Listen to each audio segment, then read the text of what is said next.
All right. Well, good afternoon. I don't want to keep the dream team waiting, so we'll just start with questions. Quinn? Hey, Mayor. Hey. I asked you about this on Wednesday, but the governor yesterday said he believes it's time for new leadership at the CTA. Do you agree? Well, it's my job to determine the leadership of the CTA. That is my job. Do you have another question? Sure.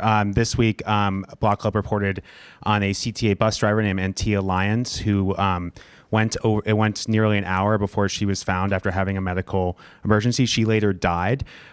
You've pledged to invest in the people of Chicago, especially supporting workers' rights. How is this acceptable, and how can you ensure public employees that this doesn't happen again? Yeah, so my condolences to the family. I do not know and do not have all of the details surrounding this circumstance. And as the investigation continues to unfold, it's important that we spend time thinking and praying for the family who lost a loved one. And of course, anyone that commits themselves to service in the city of Chicago in any capacity, that work is always appreciated and valued. I don't believe anybody questions my values when it comes to workers' rights. Jake? Following up on this, hey, how's it going? Following up on the CTA question, Alderman Martin told me in February when President Carter spoke to the council, to the Transportation Committee, that he was going to look to if promised service cuts or service additions materialized to decide if he wanted to call for Carter to be fired. Those service additions haven't materialized, and so he's now called for Carter to be fired. What are you looking at? You say you're evaluating Carter's performance. What are your indicators? Yeah, so I have a full vision for transportation. It's in my report, and as I said, I don't discuss personnel details in the public. I don't believe that's appropriate. I've been quite consistent with that. Thank you. Hello, follow up on CTA as well. You have continued to say you're evaluating every position and continue to evaluate Dorville Carter. I'm just curious how much longer the evaluation is going to take when we have stories that just ran in Block Club about the unfortunate death of this worker, and we have continued complaints about, frankly, how awful the CTA has been.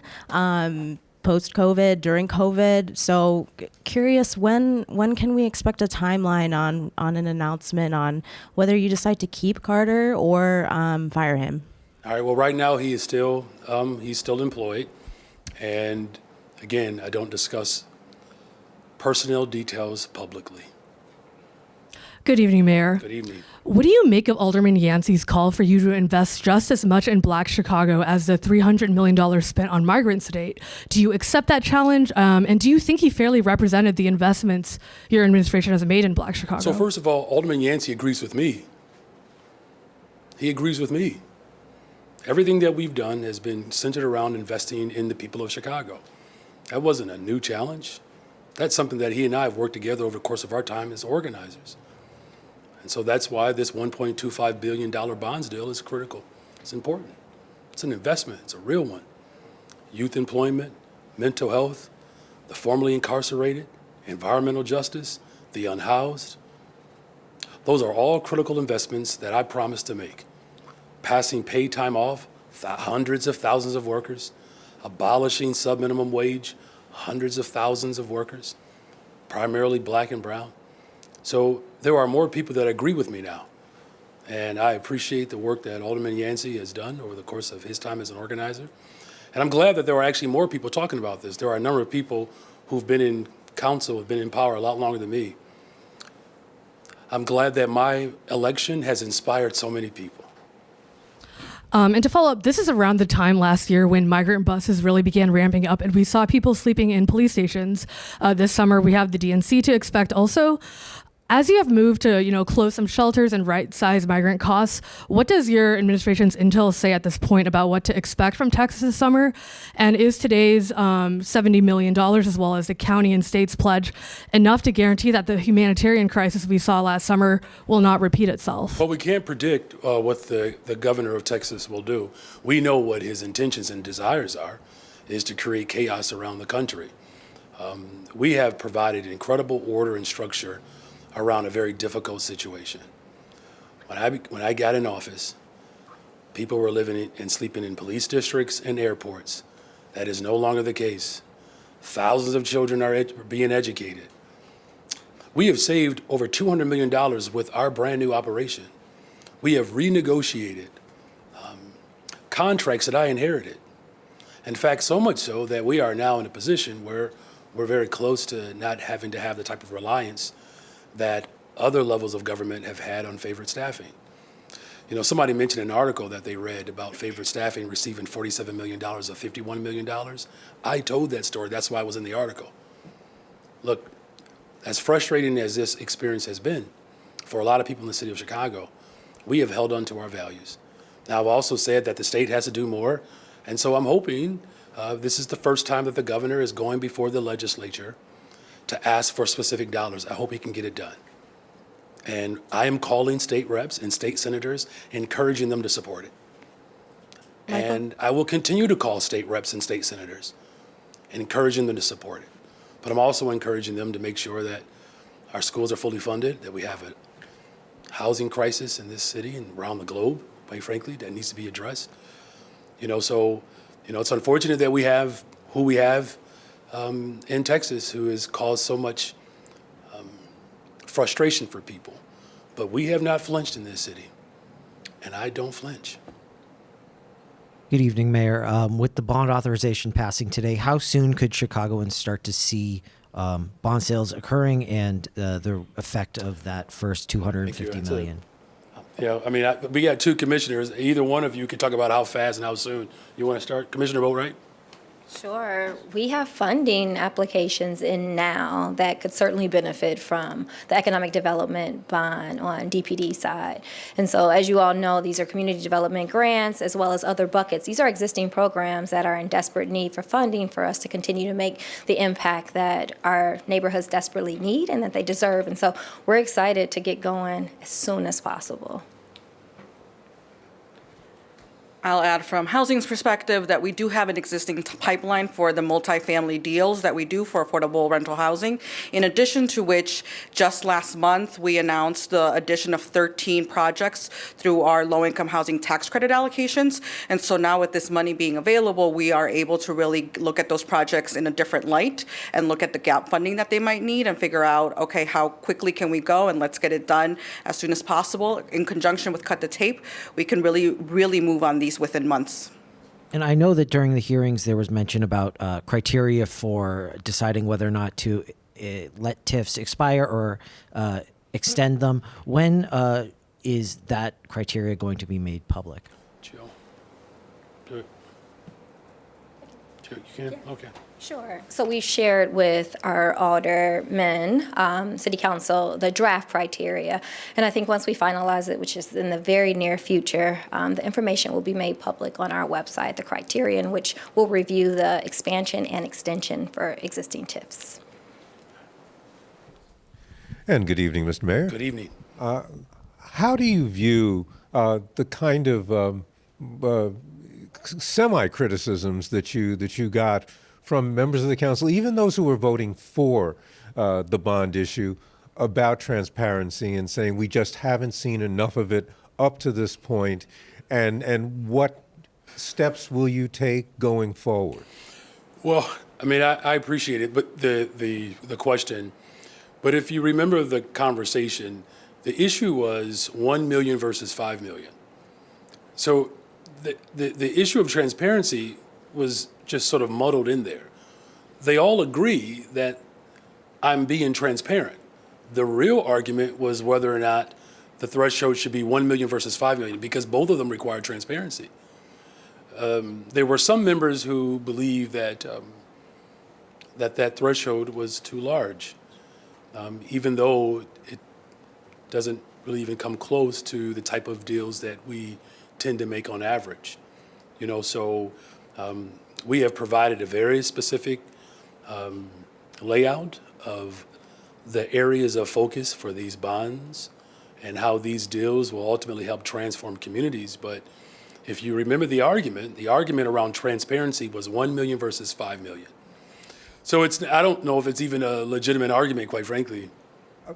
In following That's up, my though, opinion. What I was hearing was that it was something deeper than that. The 1 versus 5 million was a way to address a problem that they saw, and that it wasn't just what amount they were allowed to vote on, but really what kind of information they were getting, what kind of participation and involvement that they were having. So there was full participation even in the drafting of the final product that we actually passed today. I get that there is some level of trepidation that comes from members of city council because of their experiences from prior administrations. They all admitted that. There's nothing in my administration that is remotely close to prior administrations. It's nothing. And so the sort of apprehension that they do have, I certainly understand that. That's why I ran to become mayor of the city of Chicago. I too had that apprehension. And here I am. And so I've made it very clear that I'm going to collaborate and work with individuals. This ordinance did just that. You heard it directly from the chair. This team has worked tirelessly to respond to 50 alder people. Because keep in mind that in a democracy, and all of them admitted, that the one sticking point was 5 versus 1. I mean, we're talking about in the larger scheme of how we appropriate dollars for these projects that have to get done today. Obviously, the vast majority of the city council members agreed with our presentation. We're going to continue to work with people despite their level of anxiety that they do have and the type of trauma that they have brought into this position. I certainly understand that trauma. And I'm going to work very hard to help try to ease and soothe some of the trepidation that has manifested in a way in which we all saw on display today. Happy Friday, Mayor. Is it Friday?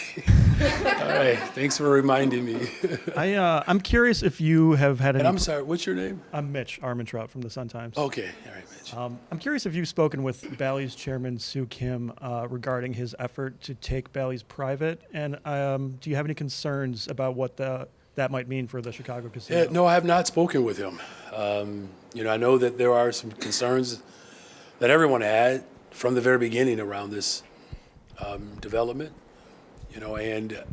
My administration is going to continue to work, with Bally's, as they attempt to make this a public benefit with real revenue. In fact, I believe the General Assembly, used this sort of element to give hope and promise that pensions would be secured somewhere down the line based upon this revenue. So there's a lot at stake here. That effort in Springfield to help provide some comfort for individuals who are public employees, that this operation would help address that matter. So there's a lot tied into this, but it's sort of the nature of my administration. I've inherited quite a bit from previous administrations, but I'm going to continue to work hard and stand strong and work through the best set of circumstances that can help provide the type of relief, but as well as opportunity for this industry to grow. Hi, Mayor. Following the Dexter Reed shootings, city council members, civil rights advocates have called for an end to pretextual stops. Do you support ending that as a tool of officers? Well, I'm certainly looking into it. I look at the level of transformation that has to happen in order to restore confidence. In some instances, just establish confidence in communities that have been, harmed by disinvestment over the course of decades, and that has caused abject poverty to permeate. And as a result of that, violence has been attached to those experiences. And, it's not just that particular policy point that I'm considering. There are a host of others that we have to consider to restore confidence and trust in people. And then I guess for either of the commissioners, in addition to existing projects, the bond plan, the book also lists, new programs the departments hope to fund, like the revolving loan fund for small businesses. Can you speak to just whichever of those new programs will be a priority to launch first under the bond plan to receive those dollars? Sure. I think they're all equally important. So we have a missing middle allocation plan, and that's to address vacancies and to support affordable home ownership in neighborhoods that have vast amounts of vacant land. It's an opportunity for us to really think strategically about repopulating, thereby supporting our commercial corridor investments that we're making with some of our larger CDG grants. And so it's not an either or, it's both and with all categories to really think about holistic development throughout our neighborhoods. Good afternoon, Mayor. Good afternoon. A couple aldermen tried to bring it back up. In your mind, is ShotSpotter dead? Well, that's a very harsh way to describe technology. I've ended the contract. That decision has already been made. And you don't see the aldermen bringing it back up in any way, shape, or form going forward? I mean, however they bring it back up, they don't, there's not a mechanism in which is a good thing, where you can have an a la carte approach towards governance, where, an individual ward can go into a procurement agreement with an entity or an agency. And I hope people recognize that if that were a precedent, what type of concern that could certainly raise for people of Chicago. There are a lot of different competing ideologies. And so there's a reason why there's a centralized location for these type of agreements to be established. And it should remain. I'm certainly sensitive to the desire to build a better, stronger, safer Chicago, and even using forms of technology. However, I've said from the very beginning, if we continue down the path that previous administrations have gone down in order to address violence in the city of Chicago, we are repeating the same mistakes, and therefore we're not serious about transforming this city. I am serious about transforming this city. I made a commitment to the people of Chicago when I ran that a bold, progressive agenda that not only addresses root causes of poverty in this city, but we're doing everything in our power to make sure that community safety is not confined to policing and technology.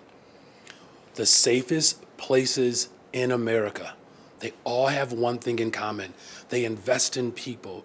Today we put forth, is this the largest?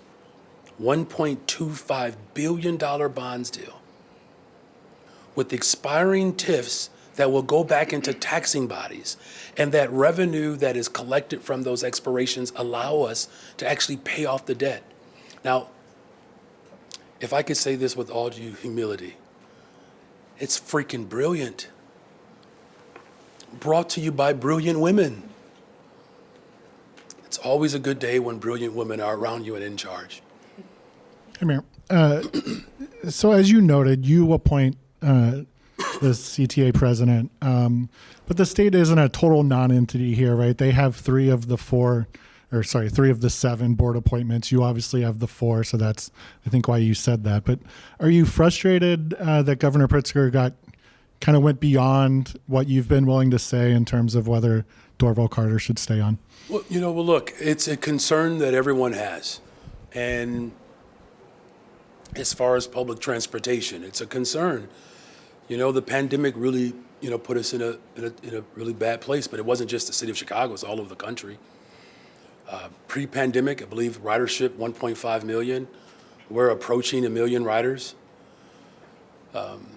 We've addressed and we have put forth a strategy to reduce violence on our transportation system, which we're doing that. We've also have invested more dollars, particularly in our mental health related services, to address this unhoused crisis in which, of course, unfortunately, our transportation system has been used as shelter. There's a lot to be desired for public transportation. And then quite frankly, and I know I have a propensity to do this, but I believe in public accommodations. One of the most remarkable movements that have placed this type of body in position was through our fight around public transportation. I'm just saying, I get it. And if people want to be mayor, they should run for it. Last one, Monica.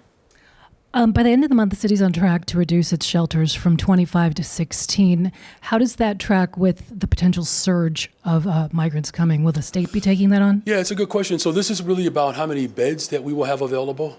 And our budget director, Annette Guzman, who was described as brilliant today, and she is, we have been configuring an operation that allows us to have at least, was it 15,000 beds available? So that's the goal, is to make sure that we have 15,000 beds.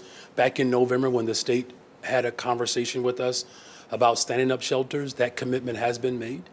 Is it 2,200 beds? So the state has committed to 2,200 of those beds. Committed but built the shelters? I mean, are they already out there? We're working collaboratively to identify locations, some locations in which they might even take over. Was that all? That's one more. Alderman Yancey said that that once again, Black people in this city have been put in a position to vote against their interests with a lose-lose proposition that asks us to be noble and sacrifice for others or wait for help that may never come. Do you believe it is a lose-lose proposition for Black people in Chicago to vote for more migrant funding? I believe it's a win-win for Black Chicago when you have a $1.25 billion investment. It's also a win-win for Black Chicago when you have a government that is committed to making sure that we're taking care of people. Look, when Italians were coming to Chicago, people said we don't want them here. Polish were coming, they said they didn't want them here. When the Irish were coming, they said they didn't want them here. You know, the one group that stands firm, and this is worth the frustration that you're hearing, is that, you know, Black folks have been carrying the weight of this country for a very long time. And I know that better than most people. I know that. I was in this building when the city council gave room to shut down schools in Black communities. I was organizing in this building when this city council gave another administration the room to shut down mental health clinics. I was in this building organizing when administrations refused to make sure that those TIF dollars were going to the taxing bodies that were educating Black and brown children. I've come a long way from a hoodie and a blazer. And this long road and this long walk to liberation, yes, we do get tired sometimes. Of course we do. When you're raising a family in Austin, I go home to Austin. Some of the people who are speechifying and seem to have more clarity, I wish they were around when I was organizing. In fact, I don't know if I would even run for office if they were around. So, you know, Alderman Yancey and I have been together on multiple fronts. When workers' rights were being undermined, I can go on and on. And so within less than a year, from reparations, reentry, the unhoused, workers, do you know how much economic development is happening just within the first 11 months of my administration? The downtown investment. In fact, those 4 projects in downtown in the Loop, those 4 projects garnered more revenue and investment, just those 4 projects, than some of the projects we're talking about on the west and south sides of Chicago with this bonds deal. So this is a very complex dynamic. And people are trying to find their voices in this moment. And I get it, especially as the chief executive of one of the largest corporations in the entire world. I get it. And so what people are saying is, it's our turn. When is our turn? And our turn is now. I just happen to believe that we can do both and. If we don't invest, the type of chaos that the governor of Texas and former President Trump want to ensure happens, if we don't invest, then they win. The former president, Donald Trump, told his crew to not support substantive immigration reform policy. He told them not to do it. And guess who pays the price for that? It's the Black and brown people on the ground. So I understand what the alderman is articulating. I understand it very intimately. And so now, from an organizer to the chief executive, the investments that we are making are righting the wrongs from previous administrations. We put together, this is my last thought here, we put together an entire cut the tape initiative. Do you know how long the people of Chicago and developers have been waiting on that type of leadership? Now we can actually do development faster in the neighborhoods in which Alderman Yancey and I have been organizing in. We were built for this moment. The city of Chicago got it right when they elected me. Look around. So keep getting it right for the next 23 years. God bless you all. Thanks, everyone.